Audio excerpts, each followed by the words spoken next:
Oke, baik. Kita bersatu di dalam doa. Mari kita satukan hati kita. Bapak Tuhan Yesus Roh Kudus, selamat pagi, selamat siang. Kami mengucap syukur untuk hari ini Bapak. Kami percaya anugerah-Mu tidak pernah henti buat kami anak-anak yang Kau kasihi. Bahkan mujizat demi mujizat yang mungkin secara kasat mata kami percaya itu semua datangnya daripada-Mu, dan kami tahu Bapak itu bukan sebuah kebetulan. Kami tahu Bapak bahwa itu semua Engkau yang mengatur. Dan kalau boleh hari ini kami boleh bernafas, kami boleh bersama-sama belajar, punya hati yang haus, hati yang lapar, dan juga rasa rindu kepadamu itu adalah kasih yang berasal daripadamu Bapa, yang membuat kami terus pengen tetap dekat dengan Engkau. Mari Roh Kudus, Engkau yang buat tanah hati kami menjadi tanah hati yang subur. Engkau yang membantu membajak setiap hati kami, supaya setiap firman yang kami dengar, setiap kebenaran yang kami dengar pada hari ini, kami betul-betul dimerdekakan, dan itu menjadi hidup di dalam setiap kami, Roh Kudus. Dan Tuhan Yesus, biarlah pengurapan yang berasal daripada-Mu membuat kami mengerti apa yang terdapat di dalam rahasia Allah. Kami dapat mengerti isi hati Bapa, dan kami dapat mengerti menjadi satu pikiran-Mu, menjadi satu dengan hati-Mu Tuhan. Terima kasih, dan biarlah atmosfer surga boleh mencengkeram setiap tempat di mana kami berada. Hati dan pikiran kami terikat dengan Engkau, tersambung dengan Engkau, terhubung dengan Engkau. Terima kasih Bapak. Dan biarlah setiap perangkat yang kami pakai dapat menunjang untuk kami boleh belajar pada hari ini. Terima kasih Bapak. Kami alaskan persekutuan ini hanya di dalam nama Tuhan Yesus Kristus. Kami berdoa dan mengucap syukur. Haleluya. Amin. Oke, shalom semuanya. Terima kasih buat hati dan kehadiran Bapak Ibu Saudara sekalian yang selalu antusias, yang selalu bergairah kepada Tuhan. Nah, pada hari ini Bapak Ibu Saudara, kita akan memasuki satu tema baru, yaitu tentang hati nurani. Nah, seperti di awal sudah saya sampaikan bahwasanya ketika kita mempelajari buku 6, kita sedang belajar bagaimana hidup dipimpin oleh Roh. Nah, di awal-awal kita juga membahas dengan kita hidup dipimpin oleh Roh, ada hal-hal yang harus kita kerjakan, saudara, harus kita tanggulangi. Tapi itu semua tidak bisa dengan usaha dan kekuatan kita, tapi itu semua karena kasih karunia Tuhan, dan tentu supaya kita dapat menangkap isi hati Allah, isi hati Tuhan, isi hati Roh Kudus, kita harus mati daging.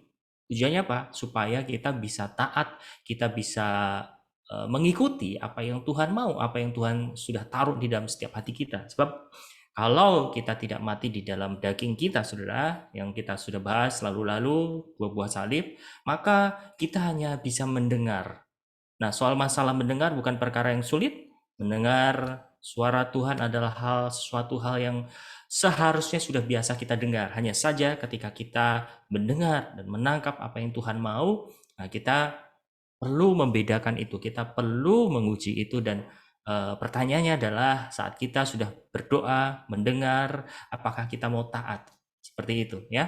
Dan kemarin kita juga membahas tentang kerangka ciptaan baru, manusia baru, ya, cara hidup baru itu seperti apa dan lain sebagainya, kita sudah bahas, saudara. Nah, kita akan mulai lebih mengerucut lagi bagaimana hidup dipimpin oleh Roh. Nah, bicara hidup dipimpin oleh Roh, kita tidak terlepas dengan hati nurani, saudara. Karena nanti saya akan munculkan satu gambar supaya kita dapat memahami kenapa sih kita perlu belajar hati nurani. Nah, seberapa penting hati nurani dan apa sih hati nurani itu dan lain sebagainya, kita akan bahas di sini, saudara. Nah, buat Bapak Ibu Saudara sekalian, mungkin yang ada pertanyaan segala macam, nggak apa-apa, silahkan disiapkan dulu, nanti boleh tanya, boleh di akhir-akhir nanti boleh bertanya ya. Nah, saya akan share screen sedikit, saudara. Kenapa kita harus membahas tentang hati nurani? Nah, Anda bisa lihat gambar ini? Oke, ya. Kita bicara tentang bait Allah, saudara, ya. Kita bicara tentang bait Allah, kita bicara tentang 3 tempat, ya, 3 area, yaitu ruang Maha Kudus, ruang kudus, dan pelataran. Ya, dan dikatakan di dalam perjanjian baru bahwa tubuh kita adalah bait Allah, bait Roh Kudus, tempat di mana Allah tinggal, saudara. Nah, Di dalam manusia kita ternyata ada 3 area juga yang terdapat roh, jiwa, dan tubuh. Ya. Nah, masing-masing sebenarnya ini bisa dijelaskan. Tapi kita akan bicara lebih spesifik tentang fungsi roh terlebih dahulu, saudara. Ya. Nah, kalau kita bicara tentang fungsi roh, maka kita tidak bisa terlepas dari persekutuan, apa itu intuisi, apa itu hati nurani. Nah, kebetulan hari ini kita belajar tentang hati nurani. Ya, nanti di materi buku 6 yang sudah Bapak Ibu Saudara miliki atau nanti yang kita akan share, kita akan membahas tentang hati nurani dan persekutuan dan intuisi. Ya, jadi secara garis besar ini nanti akan bicara tentang bagaimana kita berjalan dipimpin oleh Tuhan, bagaimana kita berjalan dengan Tuhan, bagaimana kita menangkap isi hati Tuhan, dan bagaimana kita menjadi manusia Allah, manusia roh, menjadi manusia ciptaan baru itu, saudara. Ya, oke. Kita akan mulai dari materinya di sini terlebih dahulu. Nanti saya akan munculkan lagi kalau Anda membutuhkan lagi, saudara. Baik, kita akan mulai di sini. Hati nurani. Sebentar, saya akan perbesar. Oke. Saya rasa cukup. Baik. Hati nurani. Ketika Adam jatuh ke dalam dosa, hubungan dengan Tuhan terputus dan hati nuraninya tak mampu mendengar suara Tuhan lagi. Namun, hati nurani itu tak padam sama sekali, tetapi menjadi satu-satunya alarm yang memberitahu Adam apakah yang dilakukannya baik atau jahat. Jika ia berbuat jahat, hati nuraninya menuduh dia. Jika ia berbuat baik, maka hati nuraninya merasa damai sejahtera atau mengiyakannya. Baptisan merupakan tanda seseorang mati terhadap dunia dan segala kutuk dosa, juga sekaligus juga suatu permohonan kepada Allah untuk menghidupkan kembali fungsi hati nurani itu sebagai sarana komunikasi dengan Dia. So, Bapak Ibu Saudara, tolong digarisbawahi di sini bahwa hati nurani manusia itu menjadi sarana komunikasi dengan Allah, sarana komunikasi dengan Tuhan, sarana komunikasi dengan Roh Kudus, Saudara. Ya. Nah, seperti di tulisan ini, kita tahu bahwa ketika Adam dan Hawa jatuh ke dalam dosa, hati nuraninya menjadi vakum. Hati nuraninya yang tadinya menjadi alat komunikasi, alat penghubung antara manusia dengan roh, itu menjadi mati, saudara. Ya, kita tahu bahwa hari-hari ini bukan hari-hari ini saja, saudara, bahwa yang namanya komunikasi itu ada satu jalan, satu-satunya jembatan untuk membuat sesuatu terkoneksi atau orang dengan yang lain, dengan sesama itu dapat terkoneksi. Tahu maksudnya ya, saudara? Ya, komunikasi itu adalah satu-satunya jalan untuk seseorang terhubung. Nah, kalau di zaman dulu, saudara, itu orang bisa terhubung karena apa? Kehadiran. Ya, atau dengan surat, dengan sesuatu yang ditulis, dengan pesan. Nah, semakin hari semakin ke sini, saudara, alat penghubung komunikasi itu hari-hari ini begitu mudahnya, begitu dekatnya. Apa maksudnya? Seperti sekarang, kita di sini ada beberapa daerah, ada yang dari Jayapura, ya, mungkin ada yang dari Jogja, Surabaya, ada yang dari Cepu, mana lagi di sini ya. Macam-macam, saudara. Ada banyak tempat-tempat, banyak daerah-daerah. Ada yang dari Alor, dari NTT, ada yang dari Sydney juga nih ada. Ya, semua bisa terkoneksi, saudara. Semua bisa terhubung, saudara. Karena apa? Karena teknologi. Oke? Tapi teknologi yang kita pakai, kebetulan kita pakai Zoom meeting, ini untuk mentransfer pesan atau menjadi satu jembatan, menjadi satu alat untuk mengkomunikasikan antara saya dengan Bapak Ibu Saudara yang ada dimanapun berada saat ini. Tidak terbatas waktunya, tidak terbatas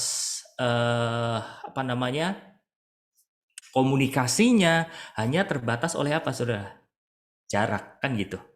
Nah, kembali lagi kepada kejatuhan Adam dan Hawa, saudara. Ketika Tuhan menjadikan Adam dan Hawa di Taman Eden, taman yang memang Tuhan sediakan, taman yang memang Tuhan tempatkan buat Adam dan Hawa membangun satu koloni yang bisa menurunkan surga di bumi pada saat itu, saudara.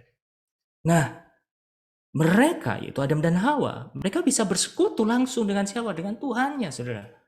Mereka bisa berkomunikasi, saudara. Mereka punya jembatan yang terhubung begitu luas, saudara. Karena apa? Karena derajatnya sama. Karena levelnya sama. Ya, karena unsurnya sama, saudara. Dia belum menjadi manusia yang berdosa. Dia bisa menangkap apa yang menjadi perintahnya Tuhan. Dia bisa menangkap apa yang menjadi kemauannya Allah, saudara. Ya.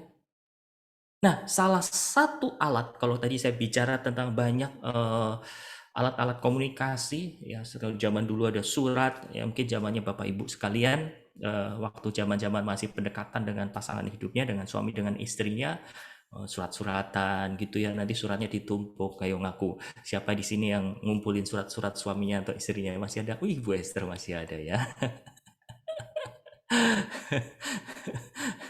Jadul banget ya. Zaman saya SMP ya masih cinta-cinta monyet gitulah ya, kalau naksir sama mungkin lawan jenisnya gitu tuh ya siapa gitu ya, masih surat-suratan, nanti suratnya dikumpulin kayak gitu-gitu, saudara ya. Nah, itu adalah alat komunikasinya zaman itu. Nah, zaman sekarang kita bisa pakai video call, video conference seperti ini, atau bisa lewat chat, lewat teks, lewat SMS. SMS sekarang udah lama nggak terpakai ya.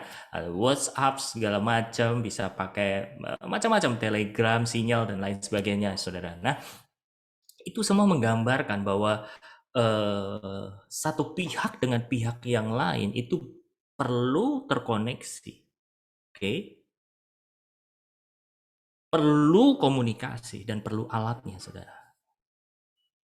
Nah, kalau kita hadir, ya udah, alatnya apa? Ya kehadiran.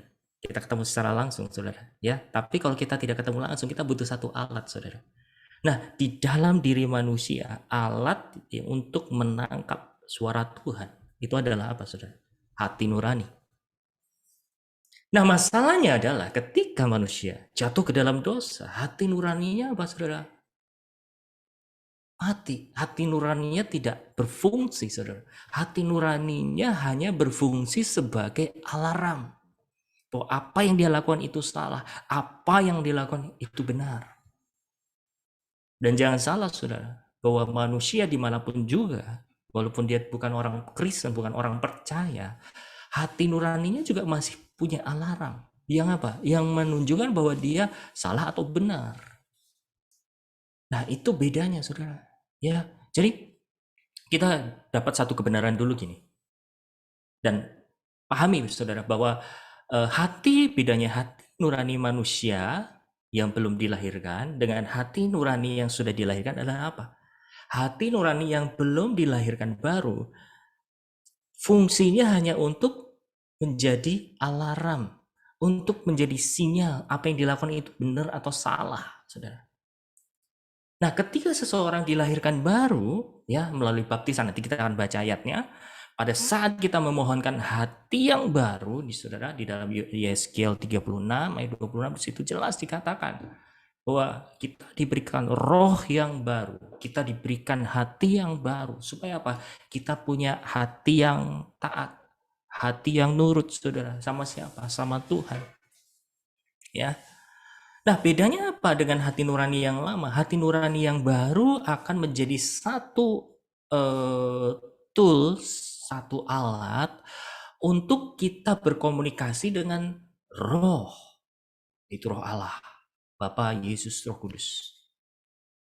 Ya, yang tadinya hanya sebagai alarm, yang tadinya hanya diisi oleh suara diri sendiri, diisi oleh luka-luka batin, diisi oleh hal-hal yang mengecewakan, saudara. Sekarang mulai ada yang pimpin di dalam hati nurani kita. Ada yang menggerakkan, saudara. Kamu jangan lakukan itu, anakku. Kamu berjalanlah ke sini. Jangan lakukan itu, anakku. Tetaplah di sini. Janganlah kamu khawatir. Aku mengasihimu. Aku selalu bersama-samamu. Dengan hati nurani yang baru, kita bisa menangkap intuisi. Kita bisa menangkap yang namanya impresi itu, saudara. Yang namanya suara di dalam hati kita yang berasal dari Roh Allah, saudara. Itulah bedanya. Oke ya. Nah, kita baca ayatnya dulu di dalam 1 Petrus pasalnya yang ketiga ayat 21. Saya akan membacakan buat Bapak Ibu Saudara sekalian. 1 Petrus 3. Oke, sorry, saya belum share screen.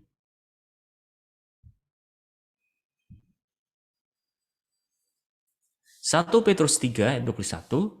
Juga kamu sekarang diselamatkan oleh kiasannya, yaitu baptisan. Maksudnya bukan untuk membersihkan kenajisan jasmani, melainkan untuk memohonkan hati nurani yang baik kepada Allah melalui kebangkitan Yesus Kristus yang duduk di sebelah kanan Allah setelah ia naik ke surga sesudah segala malaikat, kuasa dan kekuatan ditaklukkan kepadanya. Nah, saudara, selama ini kita mengerti tentang baptisan itu adalah untuk memisahkan diri kita, lahir baru sebagai tanda kita lahir baru, which is betul semua itu. Itu benar semua, saudara. Tapi ada kebenaran yang dikatakan di dalam 1 Petrus 3 ayat 21, yaitu apa, saudara? Pada saat orang dibaptis itu saatnya kita juga diganti dengan hati nurani yang baik, saudara. Supaya apa? Alat komunikasi itu bisa kembali aktif di dalam diri orang bertobat. Jadi kabar baiknya apa? Bagi Anda, Bapak Ibu Saudara semua, dimanapun Anda berada, hari ini yang sudah terima Yesus, terima Tuhan sebagai Juru Selamat, bukan sesuatu yang asing, bukan sesuatu yang mustahil untuk Anda bisa menangkap isi hati Tuhan, saudara. Jadi jangan pernah bilang bahwa saya itu susah dari dulu tuh belajar dengar Tuhan tuh ngomong apa segala macam. Kok susah ya? Saya selalu bertemu dengan pertanyaan-pertanyaan seperti ini, saudara. Nah, untuk menjawab pertanyaan itu saya selalu bilang gini. Apa sih ekspektasi Anda dalam hal mendengar atau menangkap suara Tuhan? Ya, ada suara lain, ada suara yang saya dengar seperti saya dengar hari ini ketika orang bicara. Itu tidak salah. Itu bisa terjadi. Tapi itu namanya apa, saudara? Audible. Terdengar dengan jelas, saudara. Tapi kebenarannya adalah sesuai dengan diagram yang tadi saya share ya kepada Bapak Ibu Saudara. Ketika kita bicara tentang bait Allah, ketika kita bicara tabernakel, saudara, yang terdapat dari 3 unsurnya, yaitu apa tadi? Ruang Maha Kudus, ruang kudus, dan pelataran. Dan di dalam perjanjian baru dikatakan, kamu adalah baitnya Allah, tempat tinggal roh Allah diam di dalam diri kamu. Bukan sebuah kebetulan, saudara. Manusia, kemarin saya sudah membahas kira-kira 2 minggu lalu, bisa nggak kita sekarang memandang bahwa manusia kita itu unsurnya 3? Roh, jiwa, dan tubuh. Ya, include dengan nyawa atau life gitu ya. Tapi secara awam kita bisa menangkapnya ini dulu ya. Ada roh, ada jiwa, ada tubuh, saudara. Nah, kita perlu tahu fungsinya, saudara. Kita perlu tahu cara kerjanya, saudara. Roh itu ngapain sih? Jiwa itu apa aja sih? Tubuh itu kerjanya apa sih? Ya, nanti kita juga akan bahas, saudara. Supaya apa? Mulai sekarang kita tuh paham. Kalau kita tidak memahami bahwa manusia kita itu adalah manusia roh yang memiliki akal budi, yang memiliki jiwa, yang tinggal di dalam tubuh. Kalau kita tidak memahami 3 hal ini satu kesatuan, saudara, kita nggak akan balance. Artinya balance apa, saudara? Pasti kita akan fokus dengan satu unsur, di mana unsur yang lain kita biarkan, kita abaikan, sehingga ada aja masalah. Kemarin saya sudah singgung, saudara. Kalau kita hanya mementingkan roh kita saja, saudara, Kita biarkan jiwa kita penuh dengan luka, penuh dengan unsur-unsur manusia lama kita, saudara. Pikiran kita masih belum dibaharui, saudara. Pikiran kita masih keras, pikiran kita masih menentang kebenaran, hati kita masih punya akar pahit. Maka yang terjadi apa, saudara? Ketika roh Anda mendapat instruksi dari roh Allah, maka itu pasti tidak akan akurat. Ya, karena saya gambarkan, saudara, bahwa jiwa manusia itu bagaikan jembatan. Untuk menghubungkan satu tempat ke tempat yang satu yang dibatasi oleh sungai atau oleh jurang, perlu yang namanya jembatan, saudara. Tujuannya apa? Supaya terhubung.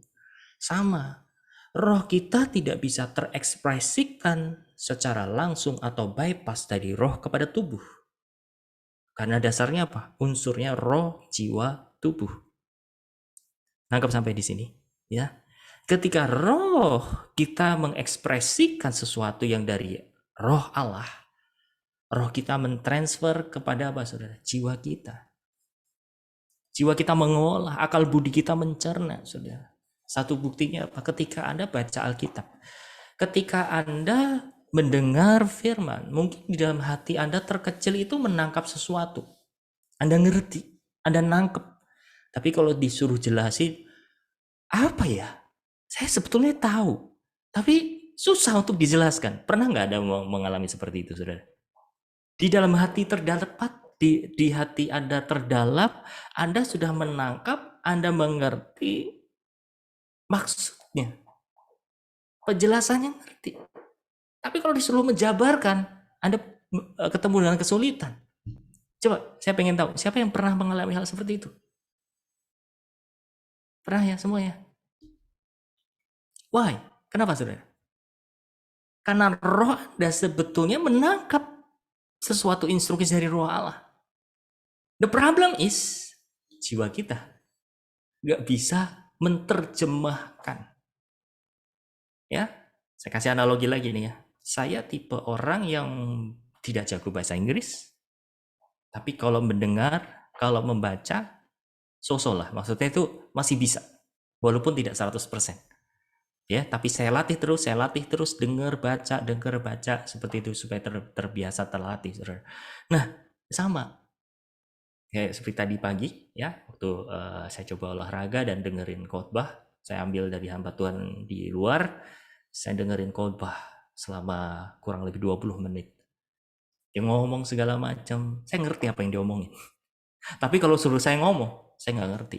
Suruh ngejelasin ke orang, menjelaskan ulang gitu ya, rada susah, saudara. Tapi saya ngerti. Nah, kira-kira seperti itu. Ada yang mengalami hal serupa dengan saya? Ngerti ya, orang ngomong apa, oh saya tuh tahu gitu.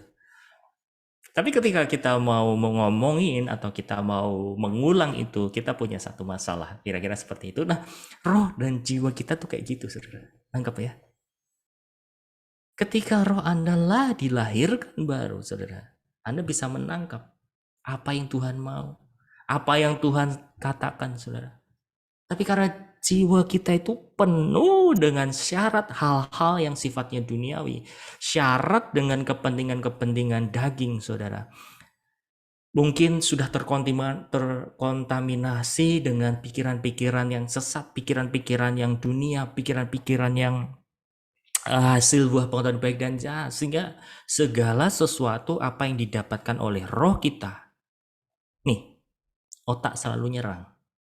Mana mungkin sih?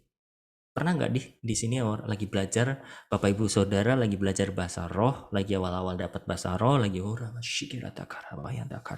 terus pikirannya ngomong, kamu tuh kayak orang gila, gak bener itu.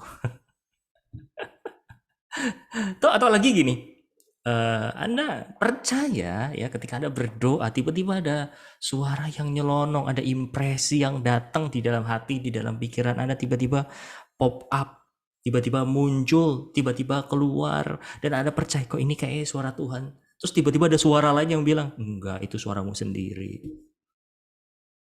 Nah itu saudara, karena apa? Jiwa kita nggak sinkron. Ya, sampah-sampah, racun-racun di dalam jiwa kita itu yang menghambat aliran roh, saudara. Makanya firman Tuhan tuh luar biasa sekali, saudara. Luar biasa sekali. Saya nggak bisa menerjemahkan, saya nggak bisa mendefinisikan dengan kata-kata, saudara. Kenapa? Karena Alkitab itu betapa kaya, betapa lengkapnya. Dia bicara kebenaran, kebenaran-kebenaran yang lain itu, saudara, itu berkolaborasi begitu indah. Ya, makanya ketika kita harus dilahirkan baru, maka Paulus di dalam Roma 12 ayat 1 mengatakan apa? Persembahkanlah tubuhmu. Supaya apa? Kita dapat menangkap kehendak Allah. Apa yang baik, apa yang berkenan, dan apa yang sempurna. Ya, kita harus mengalami yang namanya apa, sudah pembaruan roh pikiran kita. Kenapa dikatakan roh pikiran? Karena apa yang kita pikirkan itu abstrak, saudara, dan itu sifatnya roh. Ya, dan itulah yang mengakibatkan apa? Anda kadang-kadang mendapat sesuatu, Anda sudah dapat rema, Anda sudah dapat dorongan dari Tuhan, tapi pikiran Anda menolak itu, pikiran Anda menuduh itu. Anda sudah menyadari bahwa diri Anda sebagai anak Allah, anak yang dikasihi oleh Bapa di surga, tapi pikiran yang lama, yang dibangun dari perjalanan hidup kita yang penuh dengan histori, penuh dengan luka mungkin, penuh dengan pengalaman-pengalaman, gambar-gambar yang tidak sesuai dengan kebenaran firman, sehingga saudara, ketika iman dan hati Anda menyadari bahwa Anda adalah anak Allah, pikiran itu yang akan menuduhnya bahwa siapa bilang kamu anak? Anak Allah kan dikasihi. Kamu masih insecure, kamu masih nyalain diri kamu sendiri. Kamu masih gak yakin, kamu masih gak pede. Problemnya di mana, saudara? Jiwa manusia. Makanya saya sering sekali menyinggung soal masalah jiwa manusia, saudara. Kenapa? Karena mengerjakan keselamatan itu PR besarnya di bagian jiwanya manusia.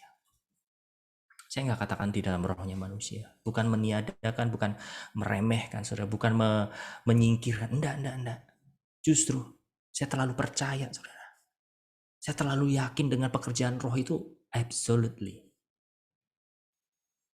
Tapi masalah besarnya di mana, saudara? Di dalam kejiwaan manusia, mentalnya, emosinya, saudara, pikirannya, saudara. Aduh, nggak selesai ngebahas itu, saudara.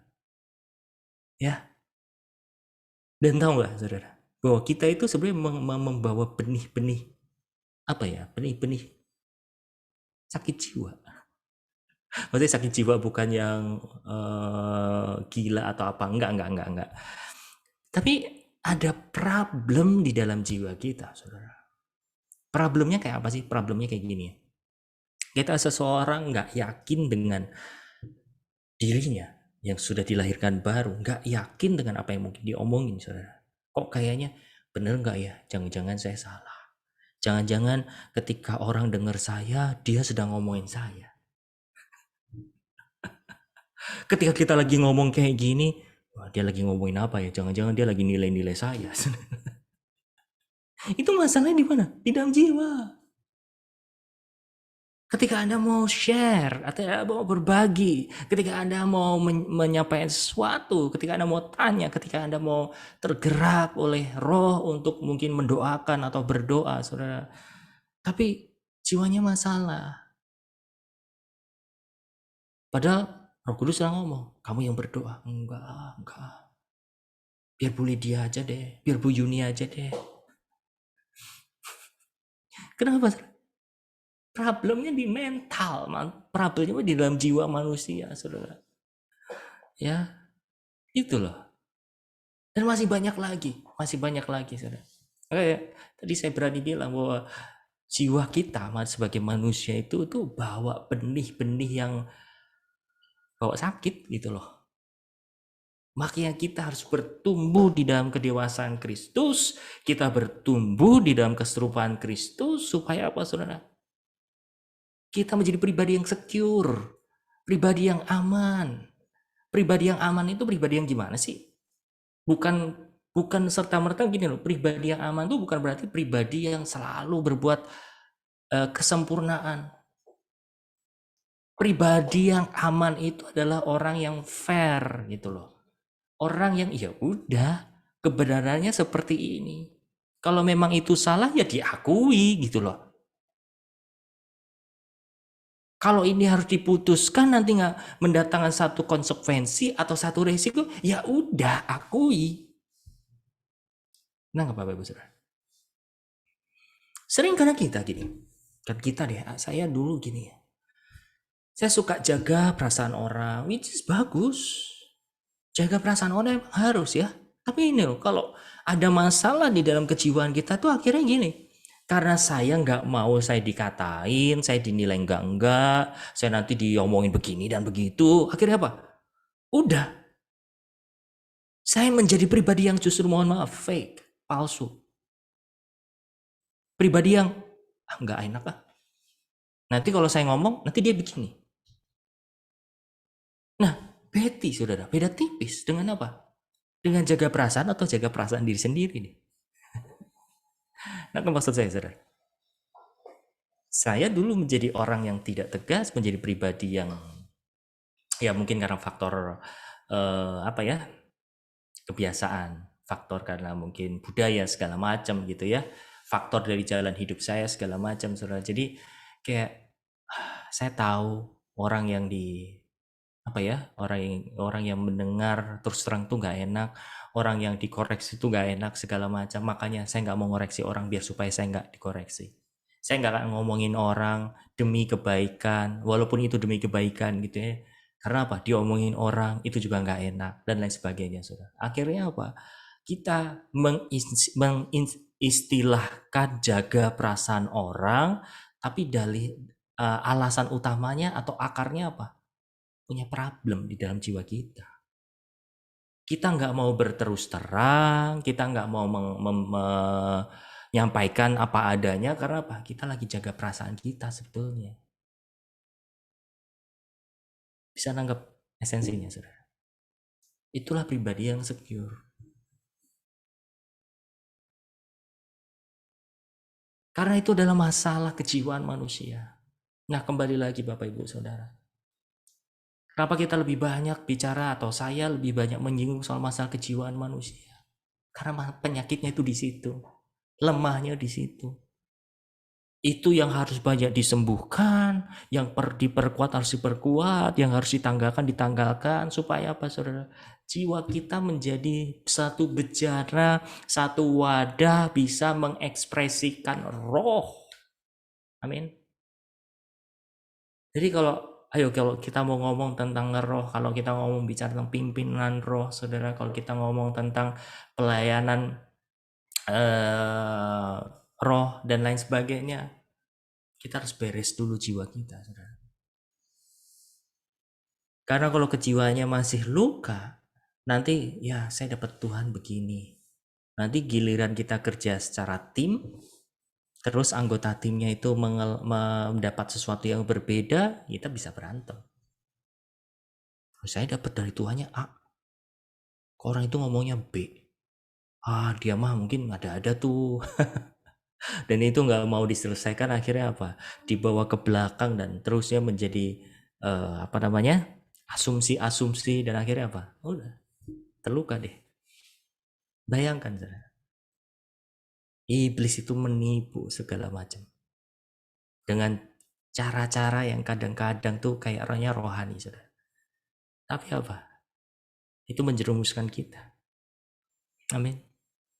Kalau Bapak Ibu Saudara yakin Anda itu benar-benar berdiri di dalam posisi yang benar, saudara, saya percaya ada satu perkembangan, ada satu buah yang signifikan di dalam kehidupan Anda. Amin. Ada satu perubahan yang Anda lihat, saudara. Tapi kalau diri kita nggak yakin, diri kita ada keraguan, something wrong, of course, itu sudah pasti. Sadari itu. Ya. Orang di luar sana juga tahu, saudara. Orang kalau udah bener ya udah. Mau dibilang itu salah lah, mau kita difitnah lah. Kalau kita nggak berbuat kan hati kita nggak tertuduh, betul nggak? Kita nggak takut. Tapi kalau kita memang salah, otomatis kita pasti juga akan apa? Merasa deg-degan, khawatir, nanti begini, nanti gimana, nanti begini, nanti begitu, nanti dan seterusnya, saudara. Ya, sama. Kalau hari ini Bapak Ibu Saudara berdiri dalam posisi yang Anda anggap benar, Anda sudah sesuai dengan jalannya, Saudara. Harusnya yang namanya intimidasi, harusnya yang namanya kekhawatiran, harusnya yang namanya kecemasan, kebimbangan, minim. Saya nggak katakan nggak ada. Karena sometimes kita masih ngerasa kok kayak gitu. Saya akui. Tapi minim. Kenapa dikatakan minim? Karena kita bisa melihat, kita bisa menimbang. Kita bisa sadar bahwa, oh ya ini nggak bener nih. Kita lebih objektif. Karena apa? Kita sudah tidak lagi egosentris. Kita tidak lagi selfish. Tapi kalau kita masih kedagingan, kita masih akunya kuat. Udah. Yang ada apa? Kita pokoknya menang sendiri. Kita paling benar. Kalau orang lain mengelak, nggak terima. Jiwa-jiwa. Oke, ya. Jadi yuk kita akan belajar lebih lagi saudara supaya kita menjadi pribadi, ciptaan baru, manusia baru yang betul-betul memiliki jiwa yang sehat, jiwa yang dipulihkan. Supaya apa saudara? Anda betul-betul memiliki pelayanan yang supranatural saudara, pelayanan yang betul-betul digerakkan oleh roh saudara. Ya, so lanjut. Hati yang tertuduh. Sebentar saya akan share screen.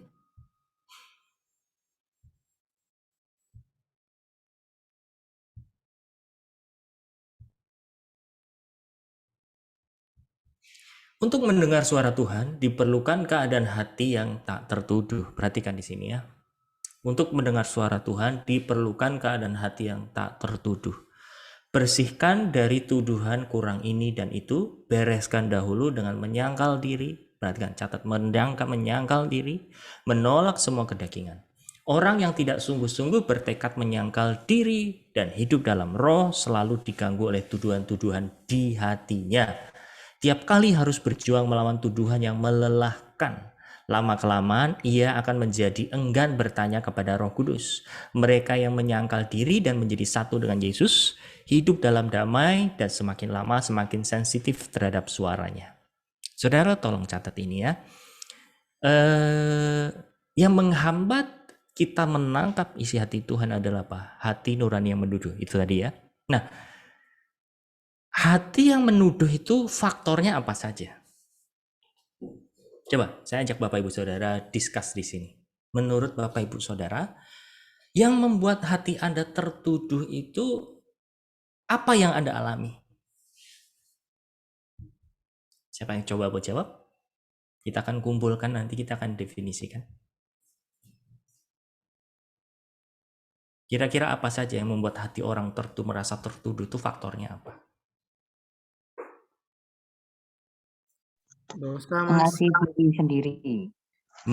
Apa Bu? Tadi mengasihi? Mengasihi diri. Oke, mengasihani kali ya. Iya, mengasihi Oke, diri. kalau mengasihi diri sendiri itu wajib, tapi mengasihani diri sendiri itu yang problem gitu kan. Oke, mengasihani diri sendiri. Oke. Terus ada lagi? Kesalahan di masa lalu, Pak. Kesalahan di masa lalu. Jawaban yang luar biasa. Thank you. Terus ada lagi? Pelanggaran, Kak Agus.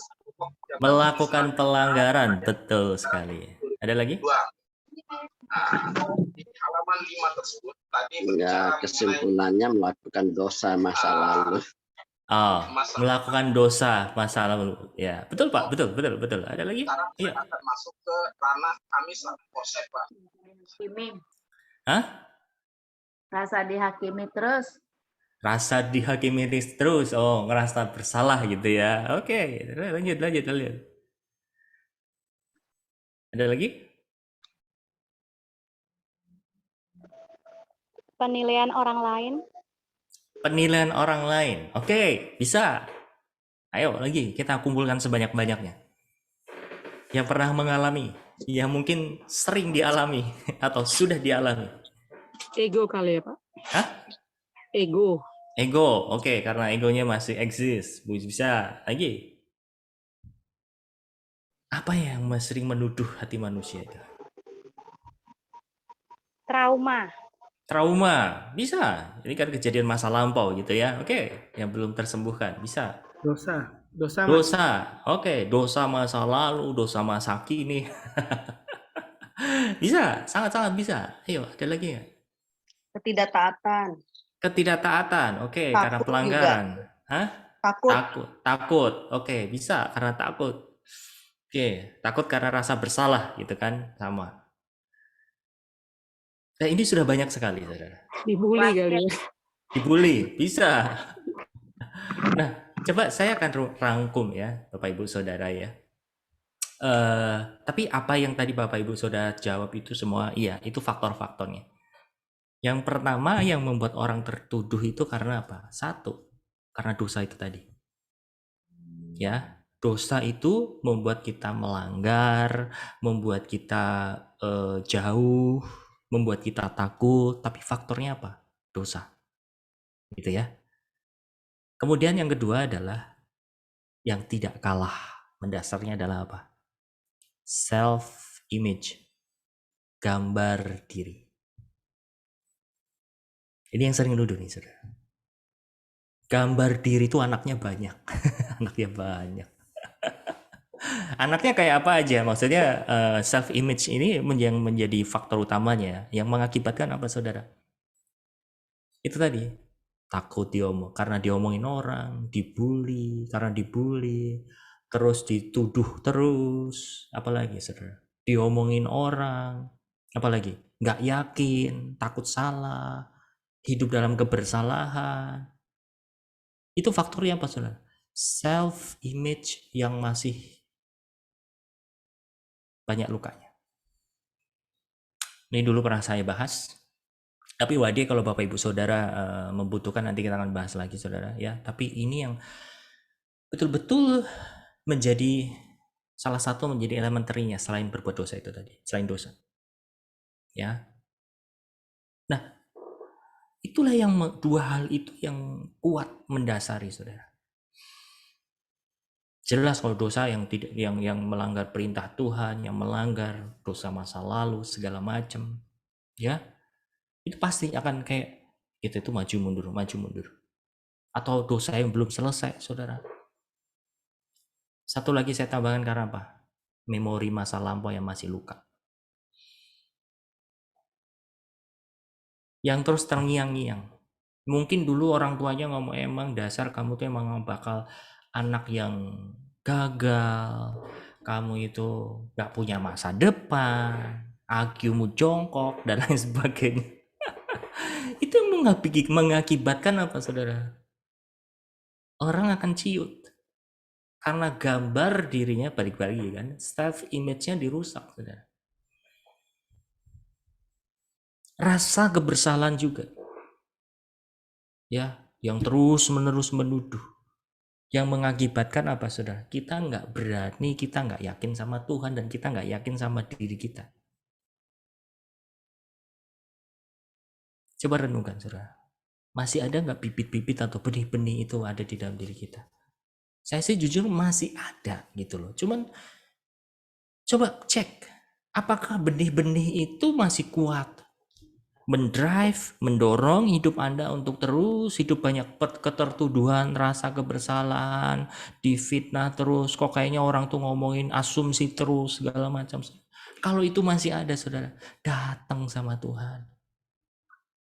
Supaya apa? Jiwa kita dipulihkan, mental kita disembuhkan, memori kita disembuhkan, dan gambar diri kita terutama itu dipulihkan betul-betul. Ya. Karena kebenaran mengatakan, kalau hati nurani kita tidak menuduh, saudara, maka kita akan berani menghadap tata kasih karunia-Nya. Betul.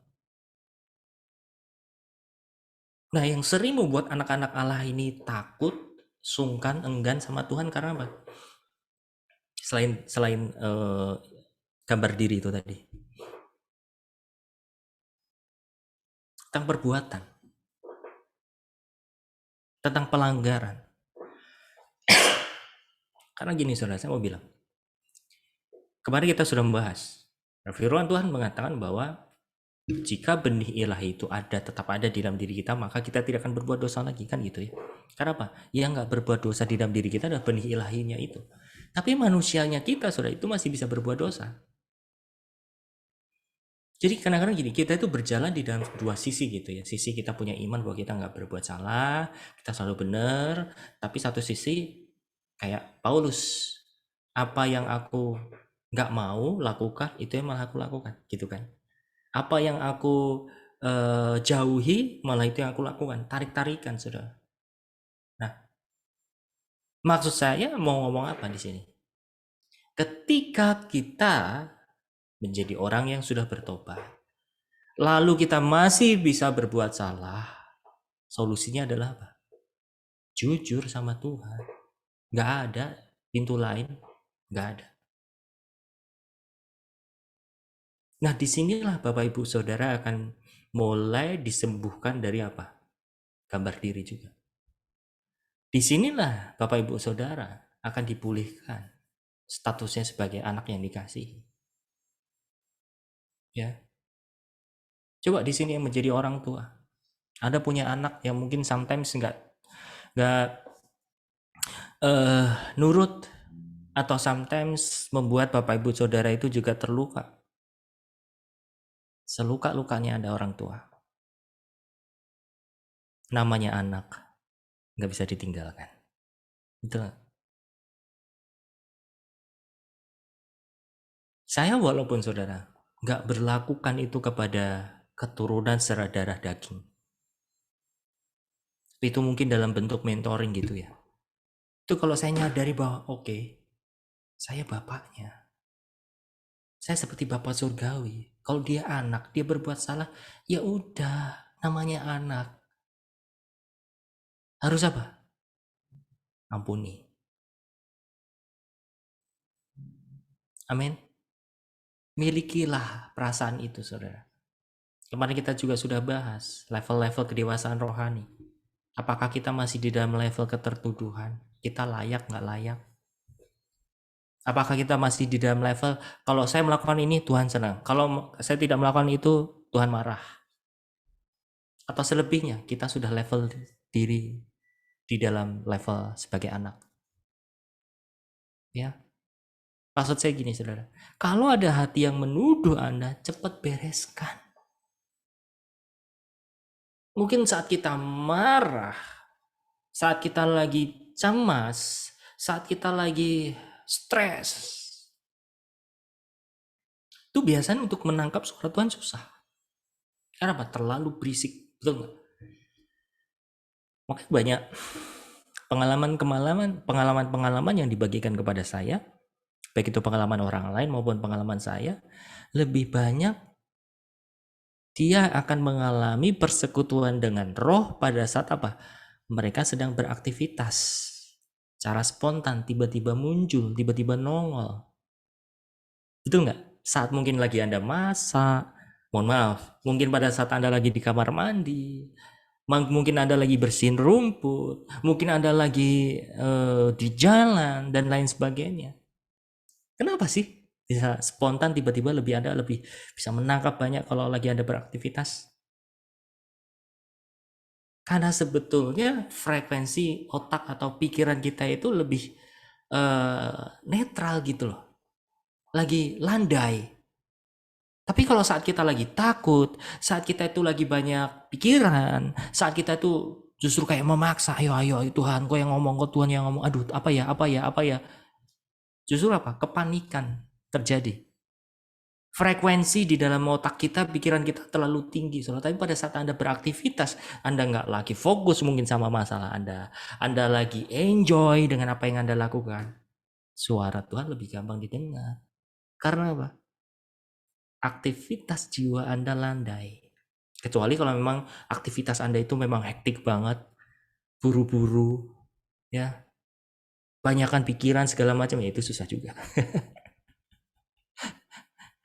Bisa nangkap Bapak Ibu Saudara sekalian? Ya. Jadi kata kuncinya apa? Kalau ada yang menuduh, jangan dipaksa. Itu jawabannya. Jangan dipaksa. Kalau Tuhan belum ngomong atau bahkan Tuhan belum Anda belum bisa mendengar, Tuhan naruh apa dalam jawaban dalam hati Anda. Jangan dipaksain.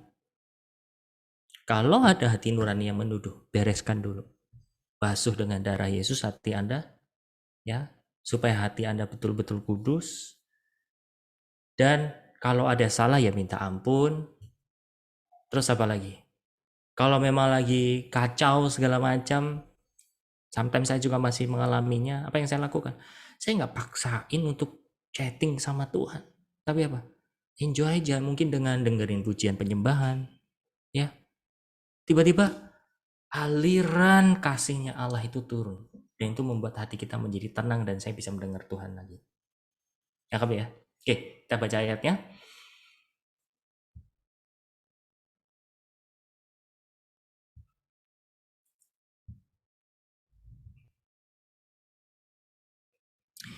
Satu Yohanes 3:21, saudara-saudaraku yang terkasih, jikalau hati kita tidak menuduh kita, maka kita mempunyai keberanian percaya untuk mendekati Allah.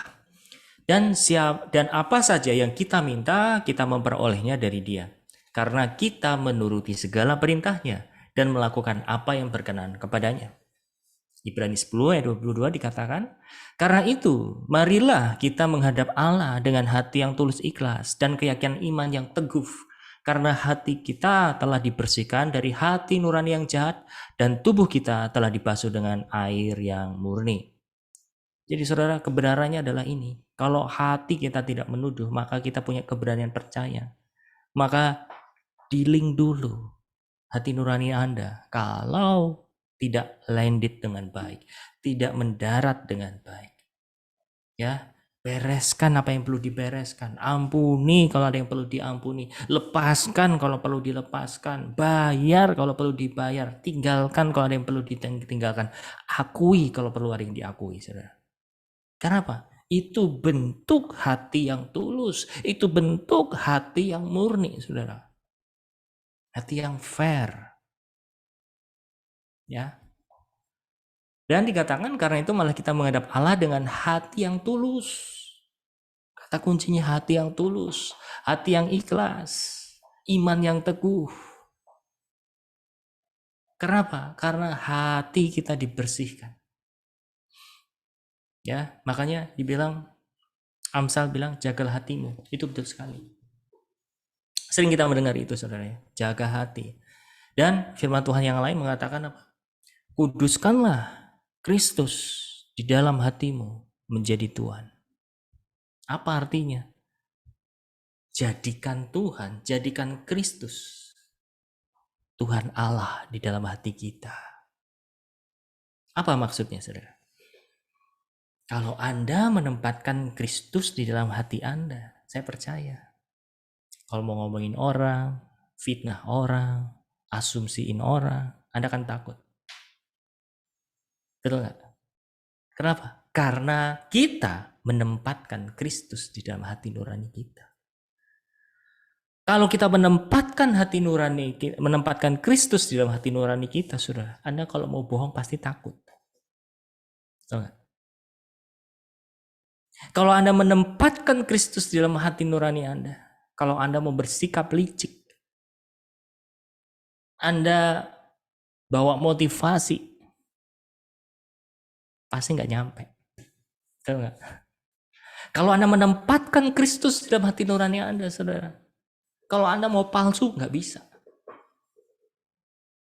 Renungkan ini. Tempatkan Kristus menjadi Tuhan di dalam hati kita, saudara. Oke, kita baca ayatnya dulu ya, walaupun di materi tidak ada.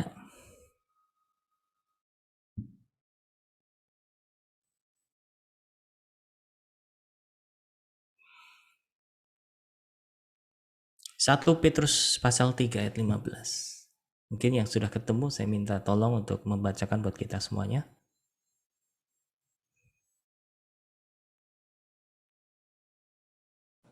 Saya baca ya, Pak. 1 Petrus 3 ayat 15. Tetapi kuduskanlah Kristus di dalam hatimu sebagai Tuhan, dan siap sedialah pada segala waktu untuk memberi pertanggungan jawab kepada tiap-tiap orang yang meminta pertanggungan jawab dari kamu tentang pengharapan yang ada padamu.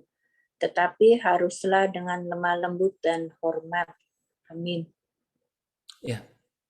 Ya, dikatakan bahwa tetapi kuduskanlah Kristus di dalam hatimu sebagai apa, saudara? Tuhan.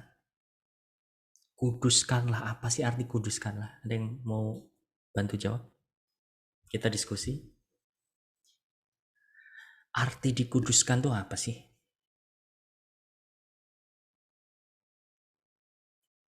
Yuhu. Hidup benar, Pak. Hidup benar. Oke. Ada lagi? Itu hidup benar. Terus ada lagi? Dipisahkan, Pak. Dipisahkan. Dari yang lama. Ya. Menjadi hati Tuhan. Dikuduskan itu artinya apa, saudara? Dikhususkan, dipisahkan, dispesialkan. Tangkap ini. Ya, makanya gini, saya bahasakan gini ya. Tetapi khususkanlah Kristus, spesialkanlah Kristus, beri tempat secara khusus Kristus di dalam hatimu sebagai Tuhan.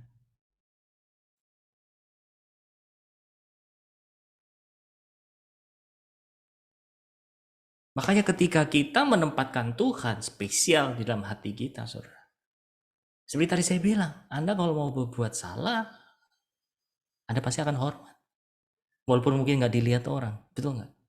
Anda akan punya integritas. Anda punya takut akan Tuhan. Kenapa? Anda menyadari bahwa di dalam hati nurani Anda ada Tuhan. Kayak anak kecil ya. Dulu pernah nggak sih nyuri uang orang tuanya? Mungkin kalau nggak ada ya saya lah. Nggak usah nyuri uang orang tuanya deh, atau apa ya, karena nggak dilihat gitu ya, tiba-tiba ngambil nyomot makanan atau apalah. Kalau kita nggak menyadari bahwa ada Tuhan di dalam diri kita, saudara, ya kita akan banyak tepu-tepu. Banyak akan menutupi, saudara, tipu-tipu. Dan akhirnya membuat diri kita banyak kepalsuan. Karena banyak hal yang kita sembunyikan, saudara. Dan ini adalah masalah. Ini adalah masalah besar. Masalah besar kita adalah apa, saudara? Sesuatu yang kita sembunyikan. Kalau kita mungkin bersaksi, saudara, mungkin kita berbagi, saudara, pasti kan menyampaikan sesuatu yang baik, betul nggak? Tapi ada nggak sesuatu yang baik yang buruk kita lakukan? Makanya apa? Terbuka sama Tuhan. Mulai hidup transparan, saudara. Karena kalau membiasakan kita hidup transparan, Anda akan banyak dikoreksi. Iya pasti. Karena apa? Anda akan banyak pengujian. Tapi di situ baik buat kita, saudara. Kapan kita sudah membahas. Orang yang tahan uji karena apa? Orang yang mau diuji. Tapi kalau kita tidak mau diuji, ya udah. Kita pasti akan menyembunyikan sesuatu. Kalau Anda sering menerima dan punya hati yang besar untuk dikoreksi sama Roh Kudus, saudara, Anda akan terbiasa juga. Dan Anda akan tidak punya masalah hidup transparan itu tadi. Gak ada yang ditutupi. Ya. Makanya ketika kita mau menangkap suara Tuhan, hidup dengan hati yang tulus ikhlas. Hidup dengan hati yang murni. Karena apa? Kita menempatkan Kristus menjadi Tuhan di dalam hati kita. Oke. Berikutnya. Nah, ketika kita bicara banyak hal seperti tadi, saudara, ya, kita belajar dikuduskan, kita belajar hati nurani yang baik dan lain sebagainya. Kita jaga hati, saudara. Tapi kalau itu semua usaha manusia, nggak bakal bisa. Makanya apa? Roh Kudus yang ditempatkan di dalam diri kita, itu yang menyucikan kita. Kita baca dulu ya. Nah, setelah pertobatan, hati nurani Anda yang semula najis oleh dosa harus disucikan dengan pertolongan Roh Kudus setiap hari hingga menjadi murni dengan dibasuh oleh darah Yesus. Semua racun-racun dosa, kebiasaan dosa, luka batin, buah pengetahuan baik dan jahat, hingga menjadi semakin sensitif terhadap suara Roh Kudus. Dalam masa perjanjian lama, selalu dipakai darah binatang untuk menyucikan dosa para imam dan umat Israel.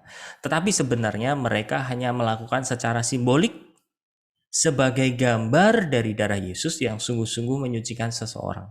Dalam perjanjian lama, darah binatang tak dapat menyucikan hati nurani mereka. Bahkan sebaliknya, dari tahun ke tahun selalu mengingatkan mereka akan kelemahan-kelemahan mereka. Tetapi darah Tuhan Yesus menyucikan hati nurani. Perhatikan di sini saudara ya.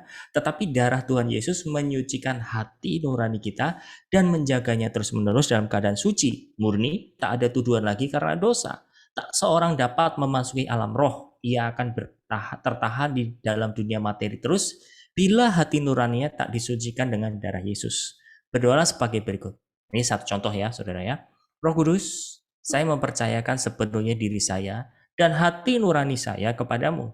Kuduskanlah seluruh hati nurani saya dengan darah Tuhan Yesus sehingga tahir dan murni. Ini sampel aja, contoh doa saja, saudara. Setelah itu biasanya Anda akan mengalami pusing, lemas, kadang-kadang seperti orang putus asa, mual, mungkin muntah-muntah sampai terasa ringan. Karena Roh Kudus membersihkan hati Anda. Lakukan seperti itu tiap kali hatimu mulai berat karena dosa dan kesalahan atau suara hati Anda tumpul terhadap suaranya. Tapi saya mau garis bawahi saudara, ini jangan dijadikan faktor. Kok saya doa gitu nggak pusing ya? Kok saya doa begitu nggak lemes ya? Kok doa saya gitu nggak kadang-kadang nggak mual dan lain sebagainya. Jadi jangan jadikan ini sebagai satu indikator mutlak, saudara. Ini kalau Anda mengalami. Karena apa? Kadang-kadang yang terjadi di dalam pikiran kita ketika Roh Kudus membersihkan gitu ya. Ya namanya kalau orang sakit ya, saudara. Kalau lukanya dibersihkan, itu merasa nggak? Kadang-kadang tubuh kita sampai merasakannya, saudara. Ya, tapi please ini bukan menjadi satu tolok ukur. Tandanya kalau dibersihkan itu harus pusing mual. Enggak seperti itu. Kalau bisa nggak harus ngalamin. Tapi kalau sampai ngalamin, tinggal berdoa Roh Kudus rasa pusing ini engkau biarlah yang pulihkan. Jadikanlah kepalaku tidak mengalami efek apa-apa. Ya. Oke. Titus 1 ayat 15. Bagi orang suci semuanya suci. Tetapi bagi orang najis dan bagi orang yang tidak beriman, suatu pun tidak ada yang suci. Karena baik akal budi maupun suara hati mereka najis. Mereka mengaku mengenal Allah, tetapi dengan perbuatan mereka menyangkal Dia. Mereka keji dan tidak taat dan tidak sanggup berbuat sesuatu yang baik. Apa sih artinya, saudara? Bagi orang yang suci semuanya suci. Apa nih maksudnya? Orang yang menjaga kekudusan Allah diam di dalam dirinya. Itu akan mempengaruhi segala faktor. Faktor hati nurani, faktor pikiran, faktor perkataan, faktor perbuatan. Ya, jadi nggak bisa kita ngaku kita orang kudus, orang yang dibenarkan. Kita ngomong yang baik-baik, tapi apa? Menyimpan sesuatu. Ini nggak fair. Ini yang nggak balance, saudara. Jadi kalau hati kita disucikan, saudara, hati kita terus belajar di dalam kekudusan, saudara, Anda akan terbiasa hidup di dalam area kudus.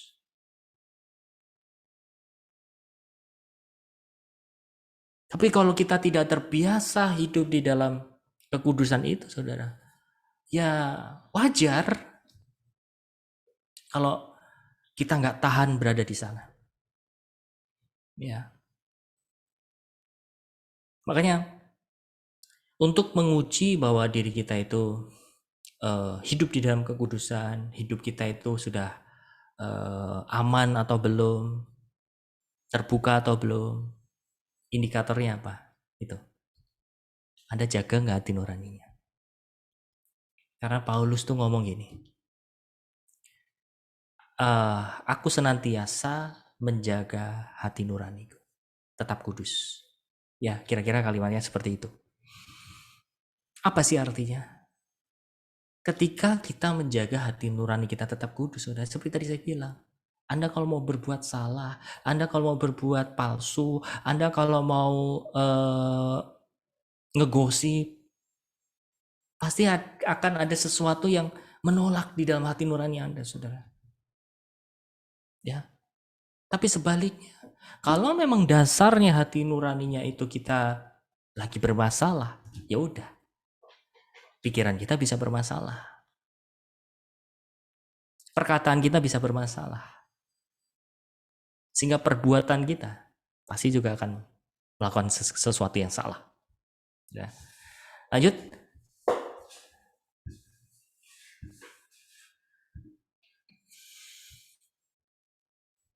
1 Korintus 8 ayat 7, tetapi tidak semua orang yang mempunyai pengetahuan itu. Ada orang yang karena masih terus terikat pada berhala-berhala, makan daging itu sebagai daging yang dipersembahkan kepada berhala. Oleh karena hati nurani mereka lemah, hati nurani mereka itu dinodai olehnya. Nah, saudara, makanya gini ya, kita harus mulai tahu siapa lawan bicara kita, saudara. Kalau lawan bicara kita itu adalah orang-orang yang di bawah gitu ya, jiwa-jiwa baru, saudara. Saya akan kasih satu gambar coba ya.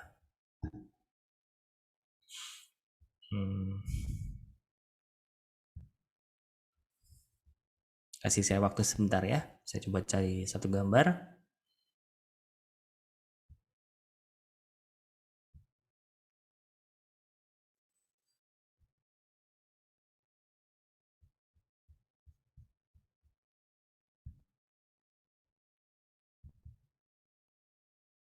Kali ini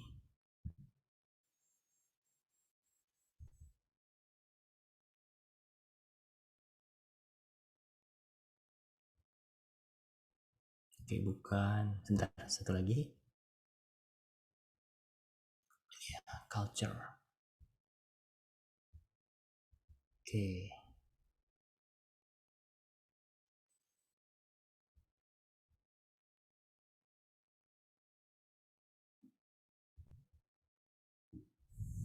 Saya coba share screen ya.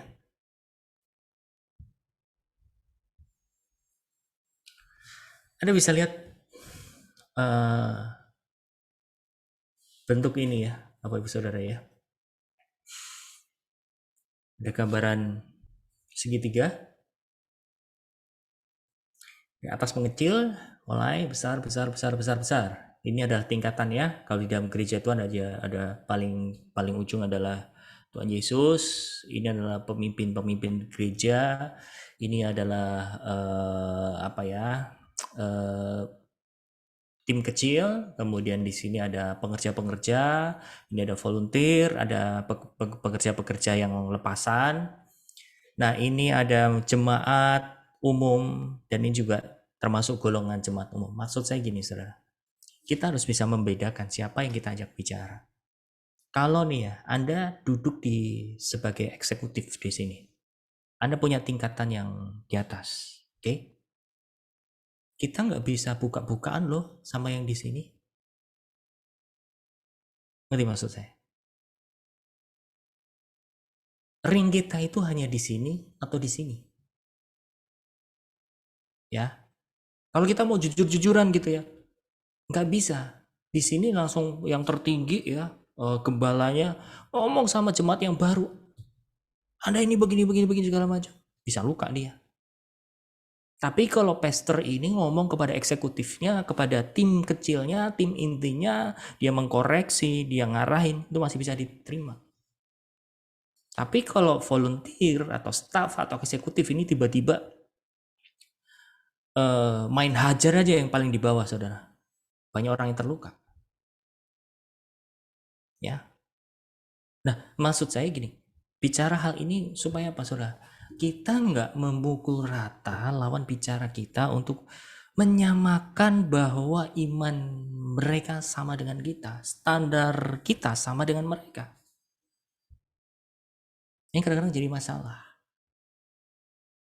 Kadang-kadang kita salah menempatkan, salah cara mengkomunikasikan. Sehingga apa?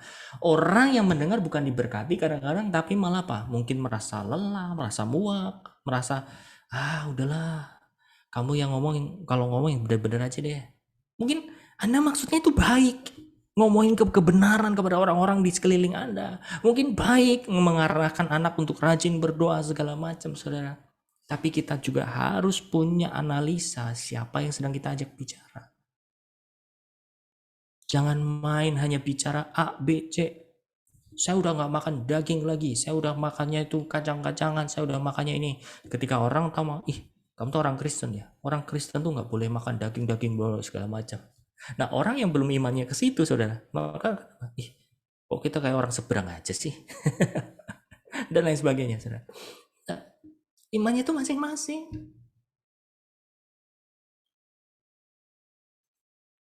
Saya bukan pemakan, mohon maaf ya, B1, B2, enggak, saya nggak makan itu. Tapi kalau saya pelayanan ke daerah Sumatera Utara atau NTT, ya itu kan masih umum ya, saudara ya. Cara menghormatinya gimana? Ya lebih baik terbuka dari awal. Pernah kami tinggal di satu rumah pendeta ya, itu di Sumba, bukan Sumbawa ya, tapi Sumba itu agak gede di NTT. Mereka kalau ada orang tamu datang, hamba Tuhan tamu gitu, biasanya disuguhin apa? Disembelin babi. Karena itu satu kehormatan, saudara. Itu kan masalah buat kita. Masalah. Nggak bisa makan, segala macam gitu. Akhirnya apa? Ngomonglah sama tim kita yang memang deket sama sana, tolong aja kasih tahu dari awal ya bahwa kami nggak makan. Terus sampai sana ditanyain, Bapak kalau boleh tahu, kenapa nggak makan babi, Pak? Apakah haram segala? No. Saya cuma belajar gini aja. Itu iman kami, dan di dalam Imamat 11, Tuhan tuh ngatur makanannya para imam-imam. Tujuannya apa? Supaya imam-imam tuh nggak sakit-sakitan. Jadi bukan soal masalah dosa nggak dosa, enggak. Tapi soal jaga tubuh. Bahkan bukan hanya B1, B2. Ya, mungkin kita juga mesti harus pilih-pilih, saudara. Karena percuma kalau kita nggak makan B1, B2, tapi makan yang sembrono, sembarangan, sampah-sampah, ya sama aja gitu kan. Akhirnya itu bisa diterima, saudara. Ketimbang apa? Saya menghakimi. Kok ibu sebagai pendeta masih makan? Ya, beda kan, saudara? Saya nggak persoalkan, serah. Nah, di tempat yang lain, saudara, masih di NTT, kami pelayanan ke satu gereja yang terpencil, temboknya dari papan. Orang-orang di sana juga pada belum mungkin pakai sepatu segala macam, sendal, pada yang tanpa alas kaki. Tahu nggak? Karena nggak ada sinyal, nggak bisa kirim teks atau telepon. Apa yang terjadi? Kami habis pelayanan diterima di salah satu apa sih istilahnya itu, penatua lah di sana. Udah dimasakin daging B1. Aduh, sampai tim yang lokal di sana tuh, bagus, ini gimana nih? Kita sudah disembelin. Aduh. Oh no. Aduh, gimana nih? Saya coba berdoa, Tuhan, apa yang harus saya kasih tahu, Tuhan? Ya udah, gini, saya harus hadapin. Saya kira ngomong baik-baik, Bapak. Sebenarnya minta maaf. Sebetulnya kami mau kasih tahu kemarin sebelum kami kesini, tolong jangan repot-repot, tolong jangan disembelih macam-macam. Saudara, saya mau kasih tahu ya bahwa orang-orang daerah-daerah itu ya, yang tadi saya sebut-sebut, mungkin daerah lain yang terpencil mungkin di daerah Papua juga segala macam, karena mereka merasa terhormat ada tamu dari luar, kita akan diservis, saudara. Dan biasanya rasa hormat mereka itu apa? Kasih sembelihan binatang yang mereka punya. Ya, kalau dia punya babi ya babi, Dia punya kambing ya kambing, bahkan kalau sapi ya sapi gitu ya. Sorry, makan anjing. Gitu. Nah, karena itu sudah menjadi tradisi buat mereka, saudara. Itu sudah mengakar. Kita harus jaga hati nurani juga. Ya. Akhirnya ya udah saya jawab dengan hikmat Tuhan, intinya kami tadinya mau ngasih tahu jangan disiapkan yang macam-macam, cukup mungkin kalau mau ngasih sesuatu buat kami ya ayam aja deh gitu, atau ya mentok-mentok kambing. Bukan ini request, bukan ini sesuatu yang harus disiapkan, enggak, lebih baik fair-fairan aja dari awal gitu. Prinsip kami sih gitu ya. Waktu kita pelayanan ke daerah-daerah itu pasti kalau diminta sama satu tim lokal gitu, Pak nanti pelayanan ya di sini, tolong ya kasih pesannya ini bahwa kami nggak makan daging ini. Tapi kan kadang itu jadi pertanyaan, ya saya jawabnya apa? Tanpa harus menuduh hati nurani. Dan akhirnya betul, kami bisa makan bareng, mereka makan daging itu, kami makan ayam.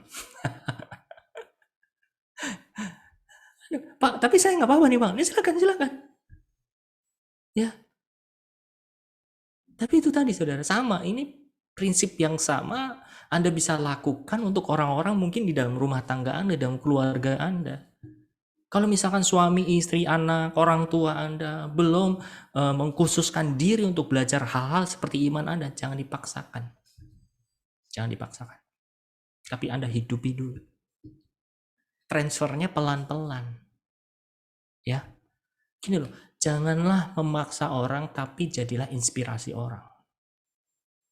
Tahu maksudnya? Menginspirasi itu beda dengan memaksakan, saudara. Memaksakan itu lebih ke, ya biasanya akan melukai hati nurani orang. Kenapa sih saya harus dipaksa?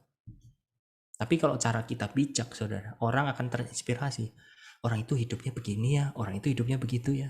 Nah itu saudara. Ya. Baik, kita baca ya tadi ayatnya. Mana niat materi saya hilang sebentar.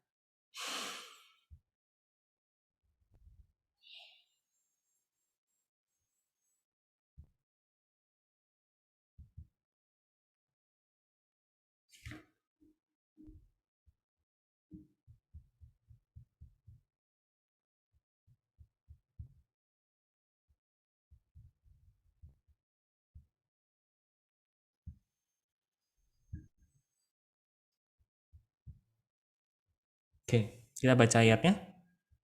Mana tadi?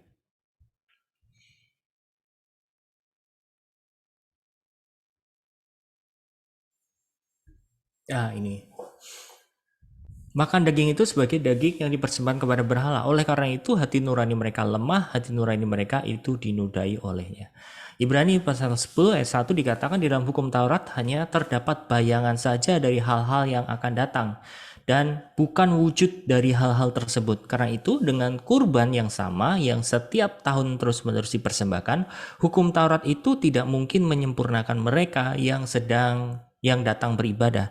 Sebab jika hal itu mungkin, bukankah orang yang tidak mempersembahkan korban lagi? Sebab mereka yang melakukan ibadah itu tidak sadar lagi akan dosa setelah disucikan sekali untuk selama-lamanya. Tetapi justru dengan kurban-kurban itu setiap orang diperingatkan akan adanya dosa. Sebab tidak mungkin darah lembu jantan atau darah kambing jantan menghapuskan dosa. Ibrani 9 ayat 13, sebab jika darah kambing jantan dan darah lembu jantan dan percikan abu lembu muda mengkuduskan mereka yang najis sehingga mereka disucikan secara lahiriah. Terlebih lagi darah Kristus yang melalui roh yang kekal telah mempersembahkan dirinya sendiri kepada Allah sebagai persembahan yang tak bercacat, akan menyucikan hati nurani dari perbuatan-perbuatan yang sia-sia supaya kita dapat beribadah kepada Allah yang hidup. Jadi perhatikan di sini saudara, kata kuncinya di sini adalah memahami bahwa hati nurani kita itu bisa dikuduskan, hati nurani kita itu bisa disucikan dengan apa? Darah Yesus. Kenapa? Karena hati kita itu bisa berbuat dosa, gitu ya. Jadi ini Alkitabiah. Jadi supaya hati nurani kita itu tidak tertuduh, Anda bisa berdoa begini, Tuhan atau Roh Kudus, aku minta tolong kepadamu saat ini, biarlah hati nuraniku yang terus membelenggu, yang menuduh, basuh dengan darah-Mu Tuhan. Supaya apa? Hati nurani kita itu dibayar dari segala tuduhan-tuduhan itu, saudara. Dan mulai mulai ngeflow, mulai mengalir, ikuti alirannya Tuhan, mulai dapetin sesuatu dari Tuhan. Ya. Nah, namun satu hal kadang gini ya, seperti tadi di awal saya katakan Bapak Ibu Saudara, kita bicara tentang sesuatu hal kebenaran, sesuatu hal yang jujur dengan menjaga hati nurani ini, gak ada satu rumus pasti. Maksudnya apa? Gini, bukan berarti saudara kalau ada sesuatu hal yang harus disampaikan terus kita pendam. Tapi nggak selamanya juga ada sesuatu hal yang harus kita sampaikan, kita paksakan kita sampaikan. Kata kuncinya apa? Timbang-timbang dulu. Ini Tuhan, saya perlu sampaikan sekarang nggak?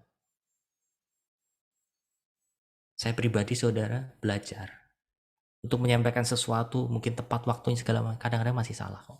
Kadang-kadang nggak terima kok segala macam.